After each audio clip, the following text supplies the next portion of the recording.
నమస్తే, నేను మీ Satish. Welcome to the debate. ఏదైతే ఆంధ్రప్రదేశ్లో ఎన్నికల ముంగట వాలంటీర్ల వ్యవహారం అనేటువంటిది తీవ్ర వివాదాస్పదంగా మారుతూ ఉంది. ప్రధానంగా ఇప్పటికే ఎన్నికల విధుల్లో వాలంటీర్ల పాత్ర ఏమీ ఉండకూడదు, ఎలాంటి ప్రమేయం ఉండకూడదు అంటూ ఒక పక్కన కేంద్ర ఎన్నికల సంఘం చెప్పింది. అలాగే న్యాయస్థానాలు కూడా ఇప్పటికే స్పష్టమైనటువంటి ఆదేశాలు జారీ చేసినటువంటి పరిస్థితి. అయినా కూడా ఆంధ్రప్రదేశ్లో అధికార పార్టీ అలాగే వాళ్ళకి కొమ్ము కాస్తూ వాలంటీర్లు కూడా బరి తెగించేస్తున్నటువంటి పరిస్థితి కనిపిస్తూ ఉంది. అయితే దానిపైన ఇప్పటికే ఎన్నికల సంఘానికి సంబంధించినటువంటి వేటు కూడా మొదలవుతా ఉంది. ఎందుకంటే ఇప్పటికే వాలంటీర్లు వ్యవహారం అనేటువంటిది గతంలో ప్రతిపక్షాలు కూడా కేంద్ర ఎన్నికల సంఘం దృష్టికి తీసుకెళ్ళడం, వాళ్ళంతా కూడా అధికార పార్టీ చేత నియమించబడ్డ వాళ్ళంతా కూడా ఆ పార్టీకి అనుకూలంగా వ్యవహరిస్తారు. అది ప్రజాస్వామ్యంలో ఫ్రీ అండ్ ఫెయిర్ ఎలక్షన్స్ జరిగేటువంటి పరిస్థితులు లేకుండా చేస్తుంది. కాబట్టి వాళ్ళని ఎన్నికల విధుల నుంచి తప్పించాలి అని చెప్పేసి కూడా ప్రతిపక్షాలు ఫిర్యాదు చేసినాయి. దాని మీదే ఎన్నికల సంఘం కూడా పూర్తి నివేదిక కూడా తెప్పించుకున్నటువంటి పరిస్థితి, విచారణ జరిపి వాలంటీర్లని ఎన్నికల విధుల నుంచి పక్కకి తప్పించింది. అయినప్పటికీ కూడా ఈ రోజున వాలంటీర్లని ప్రభుత్వం అధికారికంగా అయితే గనక వాళ్ళని విధుల నుంచి తొలగిస్తున్నాము అంటూ ఆదేశాలు జారీ చేసి వాళ్ళకి ఇచ్చినటువంటి పరికరాలని ప్రభుత్వం తీసేసుకున్నప్పటికీ కూడా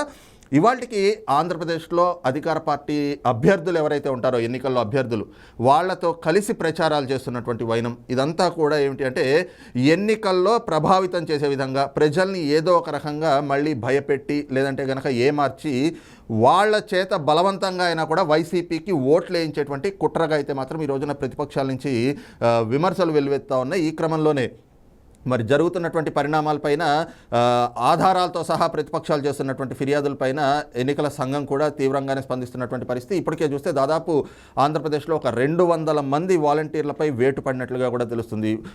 ఏదైతే కోనసీమ జిల్లాలో 16 మంది, అలాగే విశాఖ అనకాపల్లి జిల్లాలో దాదాపు 10 నుంచి 15 మంది, ఇలాగా ఏ జిల్లా చూసుకున్నా కూడా దాదాపు 10ల సంఖ్యలో వాలంటీర్లపైన వేటు కూడా పడతా వస్తుంది. మరి రాబోయేటువంటి రోజుల్లో ఈ పరిణామాలు ఎలా ఉండబోతున్నాయి మరి? ఎందుకంటే జగన్మోహన్ రెడ్డి వేసినటువంటి ఒక ట్రాప్గానే ఈ రోజున వాలంటీర్లు ఆ ట్రాప్లో బలైపోతున్నట్లుగా కూడా కొన్ని అభిప్రాయాలు కూడా వ్యక్తమవుతా ఉన్నాయి. ఎందుకంటే వాస్తవానికి వాలంటీర్లు ప్రస్తుతానికైతే విధుల్లో లేరు, కానీ ఇంతకాలం ఉన్నది వాళ్ళే. ఈ రోజున జగన్మోహన్ రెడ్డి చెప్తుంది కూడా అదే, రేపు అధికారంలోకి వచ్చాక మళ్ళీ మేము మిమ్మల్ని తీసుకుంటాము అని. కానీ కేసులకి బలైపోయేది మాత్రం వాలంటీర్లే. కాబట్టి వాలంటీర్లు వ్యవహరిస్తున్నటువంటి తీరు కానీ వాళ్ళ వ్యవహార శైలిపైన కానీ విమర్శలు ఎదురవుతున్నాయి. అదే సమయంలో బలైపోతున్నారు అన్నటువంటి సానుభూతి కూడా వస్తున్నటువంటి పరిస్థితి. మరి నిజంగా ఈ రోజున ఆంధ్రప్రదేశ్లో వాలంటీర్లు వ్యవహారం ఎలా ఉంది, వాళ్ళపైన ఈసీ వేటు అంటే ఏదైతే కొరడా జుల్పిస్తూ ఉందో ఆ అంశాలు ఇదే ఈ రోజున డిబేట్లో చర్చించబోతా ఉన్నాం. మనతో పాటు ఇదే డిబేట్లో పాల్గొనబోతా ఉన్నారు సీనియర్ జర్నలిస్ట్ దుర్గా కుమార్ గారు, అలాగే ప్రముఖ రాజకీయ విశ్లేషకులు సుధాకర్ గారు. సార్ నమస్తే. నమస్కారం సతీష్, వీక్షకులకు కూడా. సుధాకర్ గారు, ముందు మీరు చెప్పండి, ఏదైతే ఆంధ్రప్రదేశ్లో వాలంటీర్లు ఈ రోజున వాలంటీర్ల వ్యవహార శైలి అనేటువంటిది తీవ్ర వివాదాస్పదం అవుతా ఉంది. ఒక పక్కన ఎన్నికల విధుల్లో వాళ్ళు ఉండకూడదు అని చెప్పేసని కేంద్ర ఎన్నికల సంఘం చెప్పింది. అదే సమయంలో న్యాయస్థానాలు కూడా స్పష్టమైనటువంటి ఆదేశాలు ఇచ్చాయి. అయినా కూడా వైసీపీ నాయకులు వాళ్ళకి తాయిలాలు ఇచ్చి వాళ్ళతోటి ప్రచారాలకి వాళ్ళ వెంట పెట్టుకుని తిప్పడం ఎలా చూడాలి? అంటే ఒకటండి, మొదటి నుంచి కూడా వైసీపీ కార్యకర్తలకే వాలంటీర్లు ఇచ్చామని 5 ఏళ్ల క్రితం వాలంటీర్ పోస్ట్ ఇచ్చినప్పుడే విజయసాయిరెడ్డి గారు బహిరంగంగా చెప్పారు. ఆ విషయాన్ని వైసీపీ నేతలు కూడా ఎక్కడా దాచుకోలే. సమయం దొరికినప్పుడల్లా మీరంతా మా సైన్యం, మా కార్యకర్తలు, మీరే ముందుండి పనిచేయాలని మొదటి నుంచి చెప్తున్నారు. కాకపోతే పేరేంటంటే వాలంటీర్లు అనేది. ఇక్కడ రెండో అంశం ఏంటంటే వీళ్ళు ఒక పార్టీకి పనిచేస్తున్నప్పుడు ప్రభుత్వం నుంచి జీతాలు చెల్లిస్తున్నారు. ఖచ్చితంగా దీన్ని మనం ఖండించాలి. నిజంగా ప్రభుత్వ కార్యక్రమాలను ప్రజల్లోకి తీసుకెళ్లడంలో ఎటువంటి అభ్యంతరం లేదు. అది ఒక 5% 10% జరుగుతుందేమో నాకు తెలిసి. పింఛన్ మాత్రం ఇంటింటికి తీసుకెళ్ళి ఇస్తున్నారు. అంతకు మించి జరిగేదైతే నాకైతే పెద్దగా తెలియదు. అయితే ఇక్కడ ఒక పార్టీ ప్రచారానికి ప్రభుత్వ సొమ్ముని 5 ఏళ్లుగా ఇచ్చుకుంటూ వచ్చారు. ఇప్పుడు ఇదే సమయంలో ఇంకోటి ఇక్కడ వైసీపీ ఇంకొక ప్లాన్ కూడా వేసింది. మనం అది కూడా ఒకసారి పరిగణలో తీసుకోవాలి. ఏంటంటే వాలంటీర్లు అనే ముసుకుండి వాళ్ళు పనిచేస్తే ఈసీ వేటు వేస్తుందని తెలిసి వాళ్ళ చేత హడావిడిగా రాజీనామాలు చేయించినట్టు, వాళ్ళకి ప్రభుత్వానికి సంబంధం లేదని చెప్పి ఇప్పుడు కొంతమందితో రాజీనామా చేయించేశారు. వాస్తవానికి ఎన్నికలకు ఎవరైతే ఈ నోటిఫికేషన్ వచ్చిన తర్వాత రాజీనామా చేశారో కేవలం వైసీపీ పార్టీ వెనక ప్రచారం చేయడానికి రాజీనామా చేసిన వాళ్ళే. ఇప్పటి వరకు వాళ్ళు లోకల్లో తిరిగారు కాబట్టి ఏ 50 ఏళ్లలో ఎవరు ఎలాంటి వారు, ఎన్ని ఓట్లు ఉన్నాయి, ఏ పార్టీకి అనుకూలంగా ఉన్నారనేది వాళ్ళకి స్పష్టమైన అవగాహన ఉంటుంది. ఇందులో చాలామందికి తెలియదు ఏంటంటే వాళ్ళు ఏ పార్టీ వీళ్ళకి ఎలా తెలుస్తుందని చాలామంది అనుకోవచ్చు. ఇంటికి వెళ్ళినప్పుడు ఒక రూరల్లో చూడండి, ఇంటికి వెళ్ళినప్పుడు ఖచ్చితంగా నిలదీస్తారు. అమ్మా ఇదిగో ఈ పథకం ఈ టయానికి రావాలన్నారు రాలేదని, లేకపోతే ఇదిగో ఇది చేస్తానన్నది చేయలేదని, లేకపోతే మా పనులు ఈ ప్రభుత్వంలో కావటం లేదని నిలదీసేవాళ్ళు కొంతమంది ఉంటారు. కొంతమంది వచ్చినా రాకపోయినా కానీ జగన్మోహన్ రెడ్డిని పదే పదే పొగిడేవాళ్ళు కొంతమంది ఉంటారు. ఒక్కో ఇంటికి యావరేజ్ నాళ్ళు నెలలో కనీసం 15 సార్లు ఒక్కొక్క ఇంటికి తిరుగుతుంటారు. కాబట్టి ఏం జరుగుతుందని అలాగే తెలుసు. అసలు జగన్మోహన్ రెడ్డి గారు వాలంటీర్ వ్యవస్థని 2024 ఎన్నికల దృష్టితో పెట్టింది. ఆయన ఏదో అప్పుడు పెట్టుకున్నాడు అనుకుంటే మనందరం తప్పు చేసినట్టు. ప్రైవేట్ సైన్యం 5 ఏళ్ల పాటు తన కోసం నిఘా వేసే ఒక సైన్యాన్ని జగన్మోహన్ రెడ్డి సిద్ధం చేసుకున్నాడు. ఆ సైన్యం ఇప్పుడు యుద్ధంలో దిగాల్సిన సమయం వచ్చింది. కాబట్టి ఇప్పుడు జగన్మోహన్ రెడ్డి ఏం చేశాడంటే అసలు సమయం వచ్చింది బాబు, ఇప్పుడు దాకా మీకు వాలంటీర్లనే ముసుగేసాం కదా, ఇక ముసుగు తీసేయండి, తీసేసి ఇక రంగంలోకి దిగి ఇప్పుడు బయట పెట్టండి, ఇంటింటికి తిరగండి, ప్రచారం చేయండి, పార్టీ గెలిపించాలని చెప్పండి. ఎందుకంటే వాలంటీర్ ఫేస్ తెలిసినంతగా ఎమ్మెల్యే ఫేస్ కూడా తెలీదు. రాష్ట్రంలో ఈరోజు ఒక వాలంటీర్ ఫేస్ తెలిసినంతగా ఆ 50 ఏళ్లకే అక్కడున్న ఎమ్మెల్యే, ఎంపీ, జడ్పీటీసీ, ఎంపీపీ ఫేస్లు అనేది తెలియదు. ఎందుకంటే అంతలా వాళ్ళతో అట్రాక్ట్ అయిపోయాడు. కాబట్టి ఈరోజు వాలంటీర్ చెప్పే మాటకి కొంత క్రెడిబిలిటీ కూడా ఉంటుంది. ఎందుకంటే నమ్ముతారు, అరే మనకి ప్రతి నెల 1వ తారీఖున పింఛన్ తీసుకొస్తున్నాడు, లేకపోతే మనకు పథకాలు వచ్చినప్పుడు పథకాలు వచ్చినాయని చెప్తున్నాడు అని ఒక నమ్మకం ఉంటుంది. దాన్ని జగన్మోహన్ రెడ్డి క్యాష్ చేసుకోవాలనుకుంటున్నాడు. కాకపోతే ఏంటంటే వాలంటీర్లు ఒకటి గుర్తుపెట్టుకోవాలి, ఇందులో చదువుకున్న వాళ్ళు ఉన్నారు, కొంచెం తక్కువ చదువుకున్న వాళ్ళు ఉన్నారు. అయితే ఇప్పటి వరకు జగన్మోహన్ రెడ్డి కాపాడుకుంటూ వచ్చాడు, వాళ్ళు రాష్ట్ర ప్రభుత్వ ఆధీనంలో ఉన్నారు కాబట్టి. కానీ ఇప్పుడు జగన్మోహన్ రెడ్డి దగ్గర పవర్స్ లేవు, ఆ విషయం గుర్తుపెట్టుకోవాలా.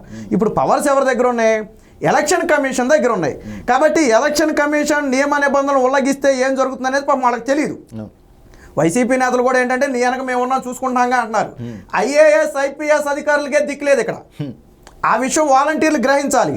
ఇప్పటి వరకు మీరు ఏం చేశారనేది ఓకే, అయిపోయిన విషయం. కానీ ఇప్పుడు ఎన్నికల నియమావళి అమల్లో ఉన్న సమయంలో మీరు నిబంధనలకు విరుద్ధంగా వ్యవహరిస్తే తీసుకునే చర్యలు ఆషామాషి చర్యలు కాదు, రాజకీయ నేతలు కూడా కాపాడలేనటువంటి చర్యలు. ఎందుకంటే IAS IPS అధికారులనే కాపాడలేకపోయిన వాళ్ళు వాలంటీర్లను ఎలక్షన్ కమిషన్ నుంచి ఎలా కాపాడతారండి? రైట్. అయితే చర్యలు అనేటువంటి అంశంలోకి వద్దాం. సార్ దుర్గాకుమార్ గారు మీరు చెప్పండి. అంటే జగన్మోహన్ రెడ్డి గారు వాలంటీర్లు అనేటువంటి వ్యవస్థని ప్రారంభించినప్పుడు ఆయన చెప్పింది ఏమిటి? ప్రభుత్వానికి ప్రజలకి మధ్యన వారధులుగా ఉంటారు, వీళ్ళు ప్రభుత్వం అందజేసేటువంటి సంక్షేమ పథకాలని అందిస్తారు, అంతవరకే వాళ్ళు పరిమితం అయి ఉంటారు అని. కానీ మనము గతంలో చూస్తే లోకల్ బాడీ ఎలక్షన్స్ కావచ్చు, లేదంటే ఇప్పుడు ఈ ఎన్నికల సమయంలో కూడా ఎన్నోసార్లు ఇదే వివాదాస్పదమైనటువంటి అంశమైంది. ఏంటి అంటే పథకాల ప్రచారం అని చెప్పేసి వాళ్ళు వెళ్తారు, పథకాల ప్రచారం అని చెప్పి వెళ్ళి మీరు జగన్మోహన్ రెడ్డికి వైసీపీకే ఓటు వేయాలి అని చెప్పేసి అని బలవంత పెడతారు. ఇప్పుడు ఆ వీడియోలు కూడా బయటకు వచ్చినాయి, మీరు చూసుంటారు. ఈ విధంగా అంటే వాలంటీర్లు అంటే ఒక 50 ఇళ్ళు అంటే ఎంత ఉంటుంది? ఒక వీధో 2 వీధిలో ఉంటాయి. ఆ 2 వీధులకి వాటిని పరిమితం చేసి మొత్తం ఆ 2 వీధుల మీద ఒక నిఘా పెట్టడం, అలాంటి వాలంటీర్లతోటి ఈ రకంగా ఇప్పుడు ఓట్లు వెయ్యాలి అని భయానికి గురి చేయడం, వాళ్ళని భయభ్రాంతులకు గురి చేయడం ఎంతవరకు కరెక్ట్ అంటారు? ఇది ఎంతవరకు కరెక్ట్ అని చెప్పే కన్నా సుధాకర్ గారు చెప్పినట్టు ఇది ఒక పథకం ప్రకారం ఆయన కిందటి ఎలక్షన్ అప్పుడే విత్తనం నాటాడండి. అది ఇమీడియట్గా కాపు కాస్తుందని ఆయనకి నమ్మకం, అంటే ఆశించలా. కానీ 2024 ఎన్నికల నాటికి ఈ ఇళ్ల మీద వీళ్ళు గ్రిప్ సంపాదించాలి. సర్పంచ్ ఎవడో తెలవపోయినా పర్వాలేదు, వార్డు మెంబర్ ఎవరో తెలవపోయినా పర్లేదు, ఎమ్మెల్యే తెలవపోయినా పర్లేదు, వీళ్ళు మన పార్టీ తరఫున మనం వీళ్ళని ఎంకరేజ్ చేస్తున్నాం. ఇప్పుడు మీరు చెప్పారు అక్కడ ఒక 10 మందిని, ఇక్కడ ఒక 10 మందిని, అక్కడ ఒక 20 మందిని సస్పెండ్ 2,50,000 మంది సైన్యం ఉన్నారని వాళ్ళే చెబుతున్నారు. బొత్స సత్యనారాయణ గారు సీనియర్ మంత్రి, ఆయన ఏం చెప్పాడు?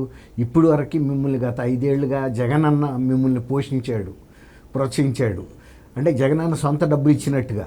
ఇప్పుడు మీకు ఆ రుణం తీర్చుకునే అవకాశం వచ్చింది, మీరు రంగంలోకి దూకండి, మళ్ళీ జగనన్నను ముఖ్యమంత్రి చేయండి. ఇప్పుడు ఇంతకుముందు ఈయన సుధాకర్ గారు కూడా చెప్పాడు, వీళ్ళంతా మన పార్టీ కార్యకర్తలేండి. విజయసాయి రెడ్డి గారు చెప్పాడు, అంబటి రాంబాబు గారు చెప్పాడు, అందరూ చెప్పారు, జగన్మోహన్ రెడ్డి గారు చెప్పాడు, ఎవరైనా చెప్పారు, అది వాస్తవం, అందులో తిరుగులేదు.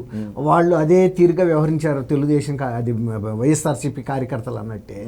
కాబట్టి ఇప్పుడు మీరు వాళ్ళ మీద ఏం చర్యలు తీసుకుంటారన్నప్పుడు అసలు మనం పాలని నీళ్ళని ఒకసారి కలిపిన తర్వాత పాలు నీళ్ళని నీళ్లుగా తీసే పరిస్థితి ఉండదండి. ఇప్పుడు టెక్నికల్గా వాళ్ళతో రాజీనామా చేయించినా కూడా వాళ్ళు ఒక వాలంటీర్గా ఈ 5 ఏళ్ల నుంచి ఆ కుటుంబాలతో ఏర్పరుచుకున్న అనుబంధం అయితే తెగిపోదు కదండి. అతని మీద అనుబంధం కాదు, ఏకంగా వాళ్ళ మీద కరెక్ట్. ఆ నిఘా అయితే పోదు కదా. పూర్తిగా తెలుసు అతనికి ఆ కుటుంబాలకు సంబంధించిన ఇవన్నీ లోటుపాట్లన్నీ. తర్వాత ఇప్పుడు ఏంటంటే ఇంకొక స్పెషల్ ప్యాకేజ్ ఇస్తున్నారు. ఈ 55 రోజులు ఈ 2 నెలలకి ఇంకా మీకు ఎక్కువ ఇస్తాం, నెలకి 25,000 30,000 ఎక్స్ట్రా. ఈ 5,000 కాదు, ఒక 60,000 ప్యాకేజీ. తర్వాత ఫోన్లు, సెల్ ఫోన్లు, ఇంకా ఫ్యామిలీకి ఫ్లాస్లు అవన్నీ ఇస్తున్నారు. ఎవరి శక్తి మేరకు పార్టీ ఇస్తుంది, అక్కడ ఎమ్మెల్యే ఇస్తున్నాడు, ఇవన్నీ కూడా వాళ్ళకి అందుతున్నాయి. కాబట్టి వాళ్ళు అదే పందాలో కొనసాగుతారు తప్ప ఇవాళ కేంద్ర ఎన్నికల సంఘం ఆదేశించింది మన మీద దృష్టి పెడుతుందని అనుకోకే ఇవాళ దొరుకుతున్నారు వీళ్ళంతా.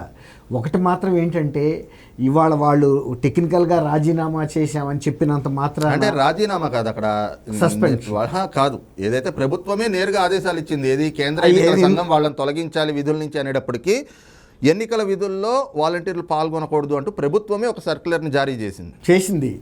కానీ అది వాళ్ళు అమలు చేసేది కాదు, ఊరికే కంటి తుడుపుకు మాత్రమే, టెక్నికల్గా చూపించుకోవటానికి అంతే. ఇప్పుడు మనం వీడియోలు కూడా చూస్తున్నాం, వాళ్ళు డైరెక్ట్గా ఇళ్ళకి వెళ్ళిపోయి ఆ ఫైళ్ళు పట్టుకుని మీకు గతంలో ఇదిగో ఇంతంత బెనిఫిట్ వచ్చినాయి అవునా కాదా అని అప్పుడు గడప గడపకి వెరిఫై చేశారు చూస్తారు. ఆ రకంగా చెప్పి వాళ్ళకి డైరెక్ట్గా చెబుతున్నారు, మళ్ళీ మీరు జగనన్నని గెలిపించండి, మరి నీకేం బాధ్యత అమ్మా అంటే మేము వాలంటీర్స్ని ఇన్నాళ్ళ నుంచి మేము ప్రభుత్వం డబ్బుతో ఉన్నాము కాబట్టి మేము మీకు చెబుతున్నాము గెలిపించండి, మీకు బెనిఫిట్ అవుతుంది మాకు బెనిఫిట్ అవుతుంది అని చెప్పి డైరెక్ట్గా కూడా చెబుతున్నారు. కాబట్టి వాళ్ళ కేంద్ర ఎన్నికల సంఘం ఐపీఎస్లు ఐఏఎస్ల మీద తీసుకునే చర్య అనేది ఒక రకం, వీళ్ళు కంటికి కనపడి మైక్రో లెవెల్లో ఉన్నారు. అది అక్కడ మనం గమనించాల్సిన విషయం. కానీ ఇప్పుడు తహసీల్దారులు కానీ ఆర్ఐలు కనుక వీళ్ళ మీద నిఘా పెట్టి, అట్లాగే ప్రతిపక్ష సభ్యులు కూడా నిఘా పెట్టాలి. ఎక్కడికక్కడ వీడియో ఇవి ఉన్నాయి కదండి, సెల్ ఫోన్స్, వీడియోలు తీసి ఎప్పటికప్పుడు కనుక వాళ్ళు ఆర్ఐలకి తహసీల్దారుల దృష్టికి తెస్తే ఇవాళ వాళ్ళు ఉన్నారా లేరా అని కాదు, గత 5 సంవత్సరాల నుంచి ఉన్నారా లేదనేది పాయింట్. గత 5 సంవత్సరాల నుంచి ఉన్నారు, ఇవాళ నేను లేనన్నంత మాత్రాన అతను వాలంటీర్గా కాకపోడు. ఎగ్జాక్ట్లీ, అంటే టెక్నికల్గా మీరు అన్నట్టుగా టెక్నికల్ పాయింట్నే చూస్తే ప్రభుత్వము ఏదైతే కేంద్ర ఎన్నికల సంఘం చెప్పింది, న్యాయస్థానాలు చెప్పినాయి, అవును, ప్రభుత్వం కూడా సర్క్యులర్ జారీ చేసింది, వాళ్ళు ఈ రోజున వాళ్ళకి ఇచ్చినటువంటి సిమ్ కార్డులు పరికరాలు ఇచ్చేస్తున్నారు. కానీ స్టిల్ ఇప్పటికీ కూడా చెప్పేటువంటి మాట ఏమిటి అంటే వాళ్ళు, మేము ఇప్పుడు విధుల్లో లేం కదా, మేము వైసీపీ కోసం ప్రచారం చేస్తాం తప్పేంటి అంటున్నారు. కానీ ప్రభుత్వ సంఘటిత ఖజానా నుంచి వాళ్ళు లబ్ధి పొందినప్పుడు, అంటే గౌరవ వేతనం కావచ్చు, ఏదైనా కావచ్చు, ఆ విధంగా తీసుకున్న వాళ్ళు ఈ రోజున రాజకీయ పార్టీలకు ప్రచారం చేయడం ఎంతవరకు కరెక్ట్? అది అంటున్నా. కాబట్టి అది పట్టించుకోకూడదు. వాళ్ళు చెప్పినా సరే కాక వాళ్ళని వాలంటీర్లుగానే పరిగణించి వాళ్ళ మీద ఖచ్చితంగా యాక్షన్ తీసుకోవాలి. యాక్షనే కాదు, క్రిమినల్ కేసెస్ బుక్ చేయాలి, ఏది ఎన్నికల కోడ్ ఉల్లంఘించినట్టు. ఎందుకంటే నిన్నట్రాక మీరు అన్నట్టు వాళ్ళు ప్రభుత్వ ఖజానా నుంచి డబ్బులు డ్రా చేశారు. తర్వాత వీళ్ళకి పేపర్లకు సంబంధించిన బిల్లులు కూడా ప్రభుత్వమే కట్టింది, ప్రజల సొమ్ము కట్టారు. కాబట్టి ఇవాళ నేను టెక్నికల్గా ఆ సిమ్ గవర్నమెంట్కి ఇచ్చేసాను అన్నంత మాత్రాన నేను వాలంటీర్ని కాదంటానికి ఒప్పుకోకూడదు. ఖచ్చితంగా ప్రభుత్వం వాళ్ళు నిఘా పెట్టి వాళ్ళ మూమెంట్స్ మీద, తర్వాత ఎవరైనా సరే ఎక్కడన్నా ఇళ్ళకి వెళ్ళినప్పుడు అసలు ఇళ్ళకి వెళ్ళొద్దని కూడా వాళ్ళ మీద పెట్టాలి. ఎందుకంటే వాళ్ళకి అసలు ఇదే లేదు, అధికారమే లేదు ఇవాళ, ఎప్పుడైతే పదవిలోంచి తప్పుకున్నారు. కాబట్టి ఎన్నికల సంఘం కూడా అది మినహాయింపు ఇవ్వకుండా క్రిమినల్ కేసెస్ కూడా పెడితే అప్పుడు ఖచ్చితంగా వీళ్ళందరికీ కూడా బుద్ధి వస్తుంది. ఎందుకంటే అక్కడో 10 ఇక్కడో 10 కాదు, 2,50,000 అంటే చిన్న మాట కాదండి. ప్రతి ఊళ్ళో కనీసం 15 మంది దాకా కూడా చిన్న ఊళ్ళల్లో కూడా ఉన్నారు వాలంటీర్స్. సుధాకర్ గారు, అంటే ముఖ్యంగా చూస్తే ఈ రోజున వాలంటీర్లకి తాయిలాలు ఇవ్వటము, అదే సమయంలో వాలంటీర్లని వెంట పెట్టుకుని ప్రచారాలకు తిప్పటము, వాలంటీర్లు కూడా మరీ బరి తెగించేసినట్లుగా, ఏది మనం చూసాం నాగార్జున అనేటువంటి వాలంటీర్ కావచ్చు, ఇంకో చోట ప్రకాశం జిల్లాలో వైసీపీకి ఓట్ ఏనన్నారు అని చెప్పేసి భార్యాభర్తల మీద వాలంటీర్ దాడి. అవును, ఇలాంటి ఘటనలు ఎలా చూడాలి? అంటే నేరుగా అభ్యర్థులతో కలిసి వీళ్ళు ప్రచారానికి వెళ్తున్నారు అంటే ఏం సందేశం ఇస్తున్నట్లు? అంటే మీకు ఈ 50 కుటుంబాల మీద కూడా వాళ్ళని భయభ్రాంతులకు గురి చేయడం, వాళ్ళ మీదకి ఒత్తిడి తేవటం, ఈ రకంగా ఈ ప్రయత్నాలు అనుకోవాలా, ఎలా చూడాలి? ఇందాక ఫస్ట్ మీరు ఒక మాట అన్నారు ఏంటంటే వీళ్ళు ఏదో సిమ్ కార్డులు ఇచ్చారు కాబట్టి ఇక ప్రభుత్వంతో సంబంధం లేదని అందరూ అనుకుంటున్నారు. నేను ఒక చిన్న లాజిక్ చెప్తా. ఇప్పుడు సిమ్ కార్డు వెనక్కి ఇచ్చేసిన ఒక వాలంటీరు ఒక ఇంటికి వెళ్తే వాలంటీర్ వచ్చింది అంటారా, లేదా రిజైన్ చేసిన వాలంటీర్ వచ్చారా అని అంటారా? ఖచ్చితంగా వాలంటీర్ వచ్చారని అంటారు. అందుకని ఇందాక దుర్గా కుమార్ గారు కూడా ఒక మంచి మాట చెప్పారు. ఏంటంటే దీన్ని ఇప్పుడు కంట్రోల్ చేయాల్సిన బాధ్యత ఎలక్షన్ కమిషన్ మీద ఉంది. ప్రతిపక్షాలు ఏమీ చేయలేవు, అలాగని జగన్మోహన్ రెడ్డి చేయగలిగినా ఇప్పుడు చేయడు, ఎందుకంటే వాళ్ళ సైన్యమని ఆయనే చెప్పుకున్నాడు. కాబట్టి పవర్స్ అన్నీ ఆ ఎలక్షన్ కమిషన్ చేతిలో ఉన్నాయి. కాబట్టి ఫస్ట్ ఎవరైతే ఇప్పుడు వాలంటీర్గా మేము తప్పుకున్నామని చెప్తున్నారో వారు వాళ్ళ ఇళ్ళకి వెళ్లకుండా కట్టడి చేయాల్సిన బాధ్యత ఎన్నికల కమిషన్ మీద ఉంది. ఒకవేళ లేని పక్షంలో వెళితే వారి మీద కఠిన చర్యలు కూడా తీసుకోవచ్చు. ఎందుకంటే ఎన్నికల నియమావళి ప్రకారం చూసినా కానీ వీళ్ళు విధుల్లో పాల్గొని ప్రచారం అనేది ఖచ్చితంగా చేయకూడదు. కార్యకర్తలాగా ప్రచారం అనేది ఇప్పటివరకు చేయకూడదు. ఆల్రెడీ మీరు అన్నట్టు ప్రభుత్వ ఖజానా నుంచి ఇప్పటివరకు సొమ్ము తీసుకున్నారు. పోనీ రేపు మళ్ళీ పార్టీ గెలిచింది అనుకోండి, ఫర్ ఎగ్జాంపుల్ వైసీపీ పార్టీ, మళ్ళీ వాలంటీర్గా తీసుకురా వాళ్ళని ఖచ్చితంగా తీసుకుంటారు కదా. పోనీ మేము వాలంటీర్గా ఇక జీవితంలో చేయబోమని వాళ్ళు ఏమైనా లెటర్ రాసి ఇస్తారా? ఎలక్షన్ కమిషన్కి కానీ ఆ గవర్నమెంట్కి కానీ ఒక లెటర్ రాసిమ్మనండి, ఇక మేము జీవితంలో వాలంటీర్ ఉద్యోగం చేయం మళ్ళీ మాకు ఇచ్చిన అని రాయగలుగుతారా? అంటే కేవలం ఎన్నికల కోసం ఆడుతున్నటువంటి ఒక డ్రామా. ఇప్పుడు పవర్స్ అన్నీ ఎలక్షన్ కమిషన్ చేతిలో ఉన్నాయి. ఎలక్షన్ కమిషన్కి గతంలో ఏంటంటే అభ్యర్థులను చూసుకుంటే సరిపోయేది. ఇప్పుడు ఆంధ్రప్రదేశ్లో మాత్రం కొత్త తలనొప్పి, అభ్యర్థుల కంటే ముందు వాలంటీర్లను చూసుకోవాల్సి వస్తుంది.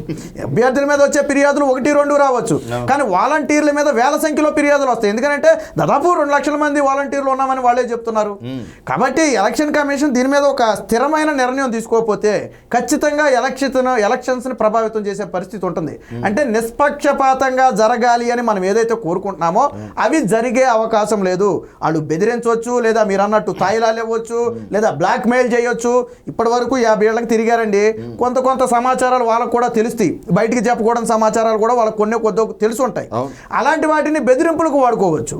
కాబట్టి ఏమవుద్ది, భయపెట్టి బెదిరించి ఇప్పుడు అభ్యర్థి ఓటేస్తే ఏంటి, వాలంటీర్ ఓటేస్తే ఏంటి, అంతిమంగా ఓటేసేది వైసీపీ అభ్యర్థికే కదా. కాబట్టి ఎలక్షన్ కమిషన్ చేతిలో పవర్స్ ఉన్నాయి కాబట్టి ఒక స్థిరమైన నిర్ణయం తీసుకుని అందరికీ ఒక వార్నింగ్ ఇవ్వాలి. ఇదిగో మీరు ఇలాంటి చర్యలకు పాల్పడితే ఈ శిక్ష మీరు అనుభవించాలి, మీరు లైఫ్లో ఉద్యోగాలకి అర్హులు కారు, తర్వాత ఎటువంటి ప్రభుత్వ పథకాలు మీరు పొందరు, తర్వాత ఎటువంటి ప్రభుత్వ విధుల్లో మీరు పాల్గొనే అవకాశం ఉండదు అని చెప్పి కొన్ని ఆంక్షలు పెట్టి వారిని కంట్రోల్ చేయకపోతే ఖచ్చితంగా ఎలక్షన్లో ప్రభావితం చేయడం అనేది జరుగుతుంది. ఇక తాయిలాలు అన్నారు, వాలంటీర్లు కూడా ఏంటంటే వైసీపీ నాయకులు కూడా ఏం తక్కువ కాదు. వాళ్ళు నియోజకవర్గం మొత్తం తిరగాలంటే వాళ్ళ వల్ల ఏ పని కాదు. ఇంటింటికి గడపకు తిరగమన్నప్పుడే ఎవరో బయటికి రాని పరిస్థితి, వచ్చిన నిలదీసిన పరిస్థితి. కాబట్టి ఏం చేస్తున్నారు, వీళ్ళ సైనికులు ఉన్నారు కదా వాలంటీర్లు, వీళ్ళను కొంచెం యాక్టివ్ చేస్తున్నారు. ఇప్పటికే యాక్టివ్గా ఉన్నారు ఈ తాయిలాల రూపంలో. ఇప్పుడు కొన్ని చోట్ల చూసాం 15,000 రూపాయలు ఫోన్ ఇచ్చారంట. ఏం ఆశించి ఇచ్చారు? ఒక మంత్రి 15,000 రూపాయల ఫోన్ అక్కడ వాలంటీర్లకు ఇచ్చాడు. ఏం ఆశించి ఇచ్చారు? లేకపోతే కుక్కర్లు ఎత్తున్నారు, లేకపోతే బట్టలు ఎత్తున్నారు, లేకపోతే క్యాష్ రూపంలో ఎత్తున్నారు, లేకపోతే కొంతమంది అయితే మేము వచ్చిన తర్వాత మీకు అవుట్ సోర్సింగ్లో ఉద్యోగాలు ఇప్పిస్తామని కూడా హామీలు ఇచ్చారట. మరి ఏం ఉద్దేశించి ఇస్తున్నారు ఇవన్నీ అంటే, వాళ్ళు తిరగలేరు కాబట్టి వాళ్ళ సైన్యాన్ని ప్రోత్సహించి మీరు రంగంలో దిగండి, మేము వెనకమాలు ఉన్నాం, మేము చూసుకుంటాం అంటున్నారు. కానీ ఇక్కడ వాలంటీర్లు గుర్తుపెట్టుకోవాలి, రేపొద్దున అభ్యర్థి రాడు. ఒక వాలంటీర్ మీద కేసు నమోదు చేసి జైల్లో పెట్టారు అనుకోండి, ఫర్ ఎగ్జాంపుల్, అభ్యర్థులు తీసుకురాగలరా? తీసుకురాలేడు కదా. కుటుంబ సభ్యులు తీసుకురాగలరా? అంతిమంగా నష్టపోయేది ఆ వాలంటీర్ అనే వ్యక్తి నష్టపోతాడు. అందుకని నేను ఇందాక చెప్పింది ఏంటంటే, ఇప్పటివరకు ఏం జరిగిందనేది వదిలేయండి, ఇక నుంచి దూరంగా ఉండండి. జరగాల్సింది మొత్తం ఎలక్షన్ కమిషన్ చూసుకుంటుంది. కానీ మీరేదో వాళ్ళు ఇచ్చే 5,000కో 10,000కో కక్కుర్తిపడి, జగన్మోహన్ రెడ్డి గారు కూడా తెలివి తక్కువ ఆయనేం కాదు, వాలంటీర్లు అది కూడా ఆలోచించాలా. ఆయన ఇన్ని కబుర్లు చెప్తున్నాడు కదా, వాళ్ళు జీతం ఒక 2,000 పెంచండి అంటే పెంచలేదు, 750 700 పెంచాడు ఆయన. 5 ఏళ్లలో ఆయన పెంచింది 700 అంటే ఏడాదికి 100 రూపాయలు పెంచాడు ఆయన, 125 రూపాయలు పెంచాడు. వాలంటీర్ల మీద ఇదేనా ప్రేమ? ఇచ్చేది ఎలాగే ఖజానా డబ్బే కదా. నిజంగా అంత ప్రేమ ఉంటే ఓ 10,000 చేయొచ్చు కదా, చేయలేదు కదా. అంటే జగన్మోహన్ రెడ్డి కూడా తన అవసరానికి ఎంతవరకు ఇవ్వాలో ఆయనకు తెలుసు. 5,000 ఇచ్చి అప్పుడు ఏదో పవన్ కళ్యాణ్ గారు ఒక మాట అన్నారని చెప్పి పాపం ఆయన మీద ఎగిరెగిరి పడ్డారు. ఈ రోజు నిజంగా జగన్మోహన్ రెడ్డి గారు 5,000 ఇచ్చి ఉండకపోతే కనీసం పొట్ట చేత పట్టుకుని పక్క రాష్ట్రానికి అయితే 20,000 వస్తాయి. ఇప్పుడు హైదరాబాద్లోకి వెళ్ళండి, మీరు ఏ చిన్న పని చేయండి, చివరికి మీరు చదువుకోకపోతే సెక్యూరిటీ గార్డ్ చేయండి, 20,000 రూపాయలు ఇస్తున్నారు. కానీ ఈ రోజు 5,000కి అక్కడ తొక్కుపట్టింది ఎవరు? జగన్మోహన్ రెడ్డి గారు. పవన్ కళ్యాణ్ గారు మాట్లాడిన దాంట్లో ఫ్యాక్ట్ ఉంది, మీరు తప్పుగా రెచ్చగొట్టారు కాబట్టి ఆ విధంగా అయిపోయింది. కాబట్టి వాలంటీర్లు అనేవాళ్ళు ఇప్పటివరకు జరిగిన విషయాన్ని పక్కన పెట్టి ఇప్పుడు ఎలక్షన్ కమిషన్ చేతిలో రాష్ట్రం ఉంది, పవర్స్ వాళ్ళ చేతిలో ఉన్నాయన్న విషయాన్ని గుర్తుపెట్టుకుని మెలగకపోతే అంతిమంగా నష్టపోయేది మాత్రం వాలంటీర్లే. రైట్. దుర్గా కుమార్ గారు, ఇప్పుడు సుధాకర్ గారు చెప్పిన దాంట్లో కూడా 2 వ్యాలిడ్ పాయింట్స్. ఒకటేమో ఏది తాయిలాలు పంచడం అనేటువంటిది ఏదో వాళ్ళ చేత డబ్బులు పంచిపించడానికి, లేదంటే కనుక వాళ్ళు మనకి ఉపయోగపడతారు కదా అనే ఉద్దేశంతో. ఎందుకంటే వాళ్ళ చేతిలో 50 కుటుంబాలు ఉంటాయి. ఆ 50 కుటుంబాలకి పంచడానికి డబ్బులు పంపిణీ చేసుకోవాలంటే వీళ్ళకి ఒక మంచి టీం కింద వీళ్ళు కనిపిస్తారు, ఒక source. At the same time ఇప్పుడు వరకు ఓటర్లకు డబ్బులు ఇవ్వటాలు, ఓటుకి నోట్లాగా, అంటే ఓటుకి డబ్బులు ఇచ్చి ఓట్లు కొనుక్కోవటం అవి చూసాం. కానీ ఈరోజు ఆ ఓట్లని కొనడానికి ముందు ఏది మధ్యలో దళారీలాగా శాశ్వత యంత్రాంగాన్ని ఏర్పాటు చేయడము, ఆ యంత్రాంగానికి కూడా ఈ రోజు డబ్బులు ఇచ్చి మీరు మాకు పని చేయండి అని చెప్పి వాళ్ళకి నేరుగా అభ్యర్థులు డబ్బులు ఇవ్వటం, అంటే ఓటర్లకు డబ్బులు ఇవ్వడం చూసాం. కానీ ఏకంగా వాలంటీర్లకు డబ్బులు ఇవ్వడాన్ని ఎలా చూడాలి? ఇప్పుడు మీరు అన్నట్టు రేపు ఓటర్లకి డబ్బులు ఇచ్చే అంశం కూడా ఛానలైజ్డ్గా వెళ్తాయండి. అంటే కన్సీల్డ్ ఛానల్. ఇది ఏ ఎన్నికల సంఘానికి కానీ లేకపోతే ఇతర ఏ ప్రభుత్వ ఏజెన్సీకి కూడా తెలియదు. మన నరాల్లో రక్తం ప్రవహించినట్టుగా చక్కగా కన్సీల్డ్గా వెళ్ళిపోతుంది ఓటర్ రాక. ఎక్కడ కూడా గతంలో లాగా పంచిపెడుతున్నప్పుడు వీడియోలు ఆడియోలు కనపడే అవకాశం లేదు. వీళ్ళకి ఇచ్చేసారనుకోండి డబ్బులు, వాళ్ళు ఏ టైంలో వెళ్ళాలో వెళ్ళి వాళ్ళకి నీట్గా సర్దేసి వచ్చేస్తారు, వాళ్ళ దగ్గర హామీ తీసుకుని ఒట్టేయించుకుని. కాబట్టి ఇది అట్టా కూడా ఉపయోగించుకుంటారు. రేపు ప్రభుత్వాలు ఇచ్చే తాయిలాలు క్యాష్ లాస్ట్ రోజు రాత్రి ఇస్తారు కదా, తెల్లారితే ఎన్నికలు అనగా, ఆ డబ్బుని పంపిణీ చేయడానికి కూడా వీళ్ళు చాలా స్మూత్గా ఉపయోగపడే అంశం ఉందండి ఇక్కడ. కాబట్టి ఇప్పుడు ఇందాక నుంచి సుధాకర్ గారు చెప్పారు చూసారా, వీళ్ళ మీద ఎట్లా నిఘా పెడతారనేది, ఎంత కఠినమైన చర్యలు తీసుకుంటారనేది, తర్వాత ఎలాంటి సెక్షన్స్ పెడతారు, అది వాళ్ళకి అర్థమయ్యే భాషలో చెప్పి వాళ్ళని గనక ప్రివెంట్ చేయకపోతే ఇది ఒక రకంగా వైఎస్ఆర్సీపీ ఏదైతే కుట్ర పన్నిందో వీళ్ళ ద్వారా సొంత పనులు చేయించుకోవాలి, ఓటర్లని ప్రభావితం చేయాలని, అది సక్సెస్ అవ్వటానికి ఎక్కువ ఛాన్సెస్ ఉన్నాయి. ఇవాళ దీన్ని అడ్రస్ చేయాలంటే కూడా దిగువ స్థాయిలో ఉన్న రెవెన్యూ సిబ్బంది కానీ పోలీస్ సిబ్బంది బాగా హెల్ప్ చేయాలండి. కానీ అలాగే ఇక్కడ ఇంకో మాట ఏమిటి అంటే, ఇప్పుడు సుధాకర్ గారు అన్నట్లుగా జగన్మోహన్ రెడ్డి ఓడిపోతున్నాడు, ఆ విషయం ఆయనకు కూడా అర్థమైపోయింది. కానీ రేపు ఆయన ఓడిపోయాక ఇప్పుడు వీళ్ళు చేస్తున్నటువంటి చర్యలన్నిటికీ కూడా వీళ్ళ మీద కేసులు పడితే జగన్మోహన్ రెడ్డి రాడు కాపాడడానికి, ఆ అభ్యర్థి కోసం ఎవరి గురించి అయితే వీళ్ళు తిరిగారో ఆయన రాడు, అప్పుడు ఎవరి భవిష్యత్తు నాశనం అయ్యేది? ఖచ్చితంగా వీళ్ళే అండి. నేను చెప్తున్నా కదా, ఇవాళ రేపు ప్రతి వాళ్ళ దగ్గర సెల్ ఫోన్స్ ఉన్నాయి. ఇవాళ అన్నీ కూడా వీడియో తీసి ఎలక్షన్ అయిన మర్నాడు రాక వీళ్ళు పని కాపాడతారు అనుకుందాం. ఎలక్షన్ అయ్యేరాక, ఎలక్షన్ అయిన మర్నాడు నుంచి అయినా కనుక కేసులు పడితే ఖచ్చితంగా వాళ్ళు ఫేస్ చేయాలండి. ఎలక్షన్కి సంబంధించి నియమావళి అనేది అతిక్రమించడం మామూలు సెక్షన్లు కాదు, ఇది తీవ్రమైన సెక్షన్స్. అప్పుడు ఐఏఎస్లనే వాళ్ళు ఖచ్చితమైన ఆధారాలు రాగానే సస్పెండ్ చేశారంటే ఒక జిల్లా కలెక్టర్ని, తర్వాత 3 సిఎస్లని వాళ్ళ కేంద్ర ఎన్నికల సంఘం మార్చేసింది 3 రాష్ట్రాల్లో. ఇంకా వాళ్ళు ఇంకా తప్పు కూడా చేయలే, కానీ వాళ్ళు చేయటానికి ఆస్కారం ఉందనే అనుమానం వాళ్ళకి వచ్చింది. వాళ్ళకు ఉండాల్సిన ఇంటెలిజెన్స్ రిపోర్ట్స్ వాళ్ళకు ఉన్నాయి. అట్లాగే ఇప్పుడు ఈ వాలంటీర్స్ తప్పు చేసినప్పుడు రికార్డ్ అయింది అనుకోండి, ఎవరు కాపాడలేరు. అభ్యర్థి కాపాడు, అసలు అభ్యర్థి గెలుస్తాడో లేదో కూడా తెలియదు. మీరు అన్నట్టు ఈ గవర్నమెంట్ వస్తారా అదో తెలియదు. అప్పుడు law will take its own course అన్నట్టు అవుతుంది.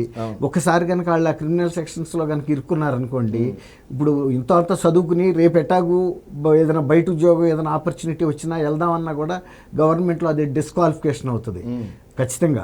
ఇప్పుడు ఇదే వాలంటరీ వ్యవస్థని కంటిన్యూ చేద్దామని ఇంకో గవర్నమెంట్ వచ్చి ఏదైనా ప్రత్యామ్నాయం చూసినా ఎవరైతే ఈ క్రిమినల్ కేసెస్లో ఉన్నారో వాళ్ళనైతే ఎంటర్టైన్ చేయరు.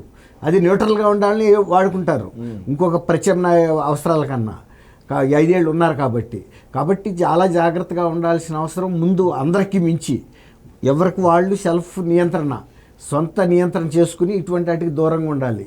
లేకపోతే కనుక ఖచ్చితంగా దానికి మూల్యం భారీగా చెల్లించాల్సి. రైట్, ఇది చూస్తున్నాం కదా. ముఖ్యంగా ఏదైతే వాలంటీర్లు ఈ రోజున బరి తెగించేసి వాళ్ళు చేస్తున్నటువంటి ప్రచారాలు కావచ్చు, అభ్యర్థులతో కలిసి తిరగటాలు కావచ్చు, వాళ్ళకి సంబంధించి వీడియోలు ఏవైతే వస్తున్నాయో నిజంగా వాళ్ళ బరి తెగింపు ఏమిటి, ఏ స్థాయిలో ఉంది అనేటువంటిది మాత్రం స్పష్టం చేస్తూ ఉంది. అయితే దీన్ని మాత్రం ఖచ్చితంగా వెంటనే కట్టడి చేయాల్సినటువంటి ఆవశ్యకత ఈ రోజున ఆంధ్రప్రదేశ్లో స్పష్టంగా కనిపిస్తూ ఉంది. కారణం ఏమిటి అంటే, ఎప్పుడు ప్రజాస్వామ్యంలో ఫ్రీ అండ్ ఫెయిర్ ఎలక్షన్స్ అనేటువంటి జరగాలంటే నిష్పక్షపాతంగా ప్రజాస్వామికంగా ఎన్నికలు జరగాలి. కానీ వాలంటీర్లు మాత్రం ఇప్పుడు విధుల నుంచి వైదొలిగాము అని చెప్తున్నప్పటికీ కూడా వాళ్ళు ప్రచారాలు చేస్తూ ఈ రోజున ఒక రాజకీయ పార్టీకి అనుబంధంగా ఏర్పడినటువంటి ఒక ప్రైవేట్ సైన్యంగా ఉన్నటువంటి వ్యక్తులు వాళ్ళు చేస్తున్నటువంటి ప్రచారాలు, వాళ్ళు పెడుతున్నటువంటి ప్రలోభాలు, లేదంటే కనుక ఏవైతే వాళ్ళు భయప్రాంతులకు గురి చేసే విధంగా వాళ్ళు చేస్తున్నటువంటి ప్రచారాలు, ఇవన్నీ కూడా ఆ నిష్పక్షపాతంగా జరగాల్సినటువంటి ఎన్నికల్ని ఖచ్చితంగా ప్రభావితం చేస్తాయి. కాబట్టి వాళ్ళని కట్టడి చేసేటువంటి చర్యలకు కూడా ఎన్నికల సంఘం వెంటనే పూనుకోవాలి. అదే సమయంలో ప్రతిపక్షాలు, ప్రజలు, ప్రజా సంఘాలు కూడా సంఘటితంగా ఈ వాలంటీర్లని కట్టడి చేసేటువంటి చర్యలకు కూడా వాళ్ళు ముమ్మరంగా ముందుకు రావాల్సినటువంటి ఆవశ్యకత కనిపిస్తుంది. అదే సమయంలో వాలంటీర్లు కూడా ఆలోచించుకోవాలి. ఎందుకంటే ఆల్రెడీ వైసీపీ అనేటువంటిది మునిగిపోయేటువంటి నావా అని జగన్మోహన్ రెడ్డికి అర్థమైంది. అయినా కూడా జగన్మోహన్ రెడ్డి కోసం తిరుగుతున్నటువంటి వాలంటీర్లు ఎవరైతే ఉన్నారో రేపు ప్రభుత్వం ఏర్పడిపోయేటువంటి కొత్త ప్రభుత్వంలో ఖచ్చితంగా మూల్యం చెల్లించుకు తీరుతారు. దాని ద్వారా వాళ్ళ భవిష్యత్తే నాశనం అవుతుంది. కాబట్టి ఇప్పటికైనా కూడా మార్పు చెందకపోతే మాత్రం దానికి తగిన మూల్యం చెల్లించుకోక తప్పదు వాలంటీర్లకు కూడా అన్నటువంటి భావాన్ని అటు రాజకీయ విశ్లేషకులు సుధాకర్ గారు కానివ్వండి, అలాగే సీనియర్ జర్నలిస్ట్ దుర్గాకుమార్ గారు కూడా వ్యక్తం చేస్తూ ఉన్నారు. ఇది ఈరోజు ఉన్నటువంటి డిబేట్. మరొక అంశంతో మళ్ళీ రేపు కలుద్దాం. థ్యాంక్ యూ అండి. Thank you.